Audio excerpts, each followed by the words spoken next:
Vou agora apresentar para vocês meu portfólio da fase do A2 e meu nome é Cristina e atualmente eu estou no polo do Fonseca em Niterói, Rio de Janeiro. Vou falar da cultura surda e a Libras no polo. Então, começando sobre a trajetória histórica, a gente pode ver aí que, de acordo com a autora de Sá, a história da língua de sinais é mais ou menos assim. Primeiramente, os surdos foram descobertos pelos ouvintes, depois eles foram isolados da sociedade por serem educados. Afinal, eles só conseguiram ser como os ouvintes, quando não mais se pôde isolá-los, porque eles começaram a formar grupos que se fortaleciam. Então, mostrando aí, infelizmente, o início, né, da história dos surdos, teve um começo, principalmente na Idade Média, muito triste, porque eles eram marginalizados, muitos eram considerados amaldiçoados e até mesmo queimados em fogueiras, como até exorcizados, né, pelo fato de acharem que estavam endemoniados. Mas isso mudou a partir do ano de 1520, com o monge beneditino Pedro Ponce de León. Ele foi considerado o primeiro professor dos surdos.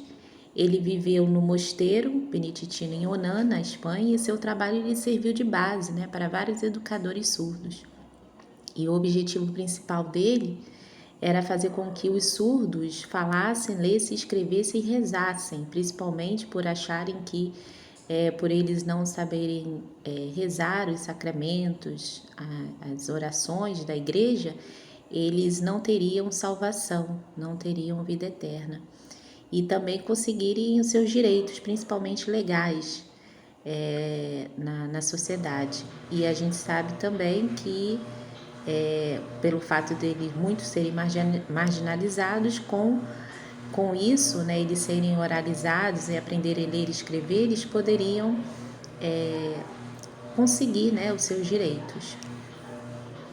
Aí, seguindo, a gente vê o Pablo, né, Bonet, também uma figura muito importante na história dos surdos, porque ele publicou o primeiro livro sobre os surdos em espanhol, né, Reducción de las letras y arte para enseñar a hablar los mudos, onde tem a ilustração do alfabeto manual.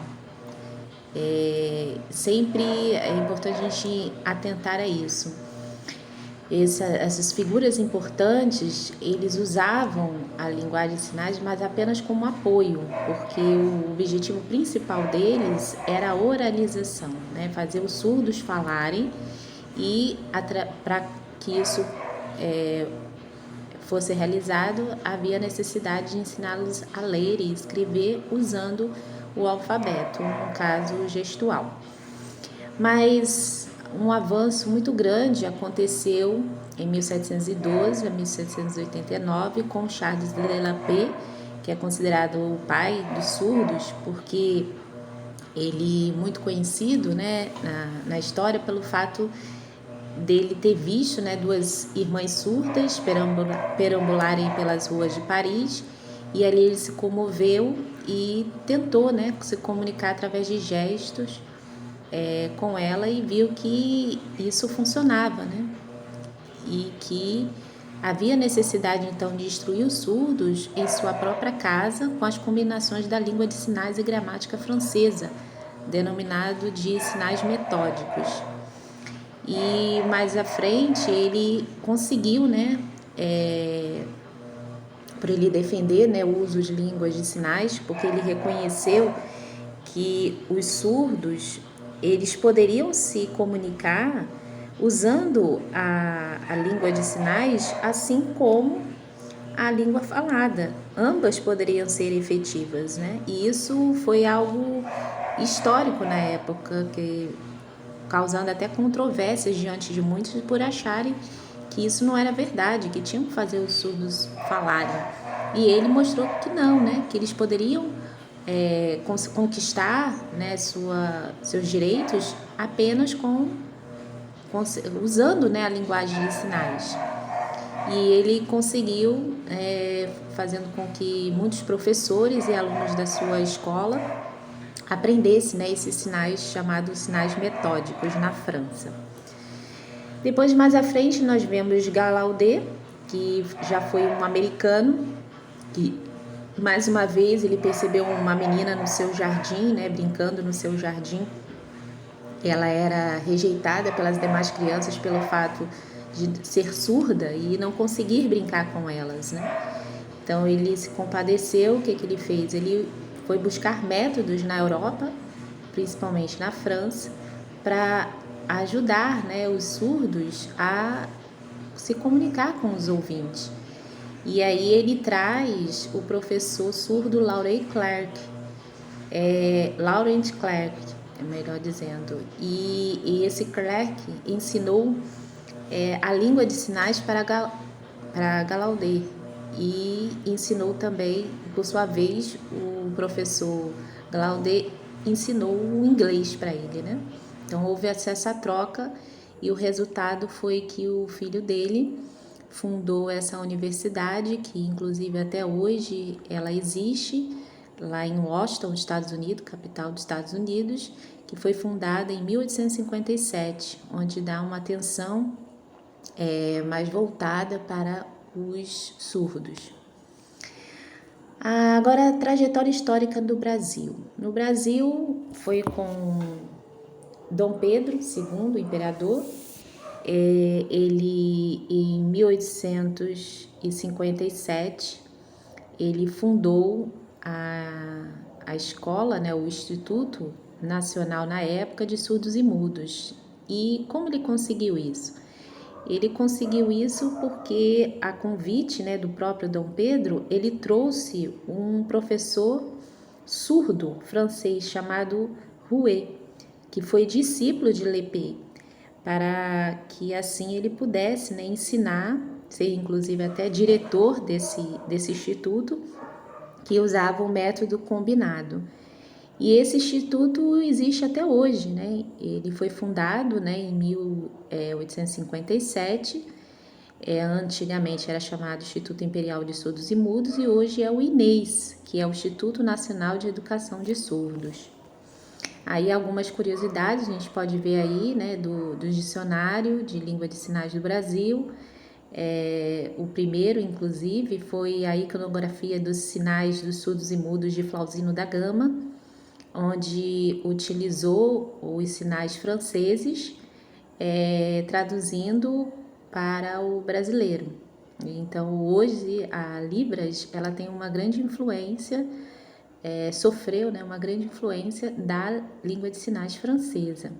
E, posteriormente, a gente, foi surgindo, né, o uso de dicionários mais aprimorados, baseados nesse primeiro dicionário de Flauzino da Gama. Agora vamos falar da cultura surda e da sua importância, né? Então, o que é cultura surda? A cultura surda é o modo de viver do surdo, né? Como ele enxerga o mundo, como ele percebe o mundo, interpreta o mundo, né? E engloba diversos elementos de sua vivência, não só a Libras, né? Mas também sua sensibilidade visual, suas vibrações, o uso de tecnologias como campainha de luz. E podemos também incluir, né, os subjetivos, como as suas ideias, crenças, hábitos, né?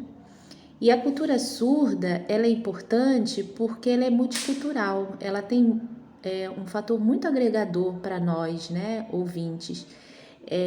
Visto que ela é multicultural, isso quer dizer que não é homogênea em todo o mundo, não é a mesma cultura, assim como a cultura do ouvinte exige suas peculiaridades, né? Cada cultura expressa de uma forma, assim também a cultura surda, né?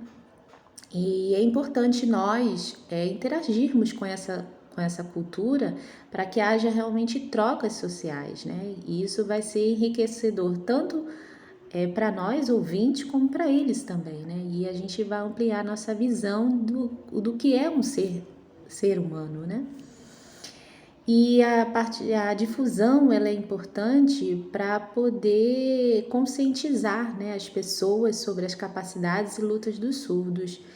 E uma forma de difusão é a campanha do Setembro Azul, que essas datas, né, elas são emblemáticas para a história dos surdos, porque promove assim mais visibilidade, acessibilidade, né? E as pessoas veem como os surdos, né, tiveram que lutar para conquistar os seus direitos e ainda lutam, né, porque essa luta não terminou, ela continua, né? Todos os dias o surdo ele tem que travar uma batalha para conquistar, né, conseguir os seus direitos como cidadão. E o dia muito importante, né, são vários dias, mas o dia 26 de setembro, que é o Dia Nacional do Surdo. Como nós sabemos, nós já havíamos até comentado que no dia 26 de setembro foi a data que foi fundado o INES, né? Que é o Instituto de Educação dos Surdos. Então, não é à toa que foi escolhido também esse dia. A cultura surda no Brasil é importante ser difundida porque, segundo o IBGE, 10,7 milhões de pessoas têm deficiência auditiva. Então, isso quer dizer que 5% da população são surdos, né? São deficientes, e com isso eles têm que ser reconhecidos. Por isso que no dia 22, ou melhor, em 2002, a Libras ela foi reconhecida, né, como língua oficial na Lei 10.436, e 22 de dezembro esse decreto ele implementou mais direitos ainda à comunidade surda. E diante dessa conquista, a partir dessas leis, né, dessa regulamentação, muitas coisas foram feitas, como seminários, palestras, eventos, né, até foram formadas associações, comissões, com o objetivo de oferecer, tanto para profissionais da área da educação, como as demais áreas públicas, e capacitação, né, de profissionais, como também a obrigação, né, de ter realmente intérpretes locais, né, para que o surdo tenha acesso aos seus direitos. E aí que entra a importância da Libras, né, para que haja inclusão das pessoas surdas na sociedade, né, porque essas pessoas estabelecem como mais importante a oralização, né, mas requer compreender que a relação interpessoal do surdo ouvinte ela não visa apenas um processo, mas isolado. Envolve muitas coisas, né? São vários âmbitos que para que haja a inclusão de verdade, né?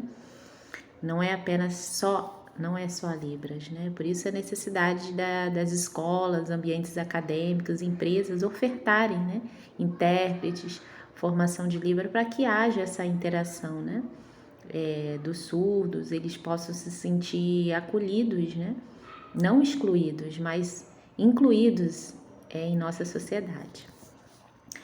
Aí o que pode ser feito, né? Aí fala incentivar, né?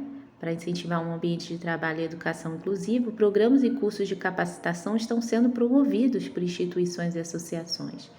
Um exemplo disso é o SENAI, né, que é o Serviço Nacional de Aprendizagem Industrial, que tem ofertado o curso de Libras para qualquer pessoa, né, para se comunicar assim com os surdos, e tanto no âmbito social e empresarial. Por quê? Porque a gente sabe que muitos surdos hoje não conseguem um trabalho, né, pelo fato de não ter as empresas, o mercado oferecer intérprete, pessoas que possam fazer essa interação, essa comunicação, né, entre surdo e ouvinte. E isso, quer queira, quer não, acaba aumentando, né, o número de exclusão dos surdos no mercado de trabalho.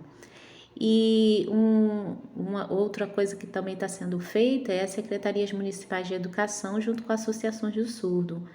elas promovem parceria para dar formação continuada a profissionais de educação. E um exemplo disso é na cidade onde eu morei, que foi a cidade de Sinop, no estado de Mato Grosso. Todos os anos eles promovem cursos de Libras básico, né? Junto com a associação chamada Sinop. E aí aqui, ó, praticando Libras, né? A gente vê aí meu nome Cristina.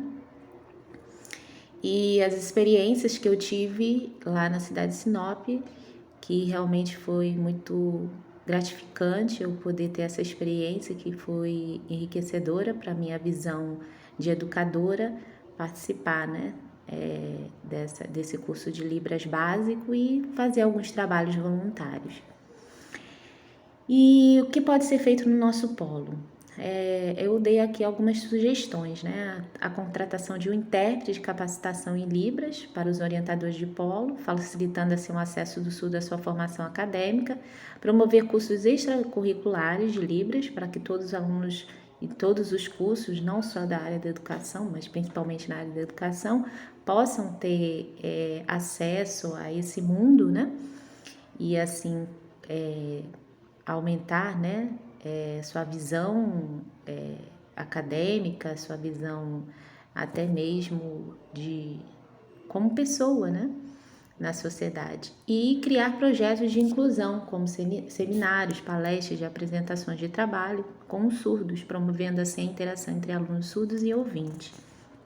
Aí as referências bibliográficas e, por fim, né, quero agradecer a vocês por ouvirem, né, essa explicação, que é muito importante a gente saber entender e respeitar esses cidadãos, embora diferentes, mas que têm todos os direitos que nós ouvintes temos, né? Eles deveriam ter.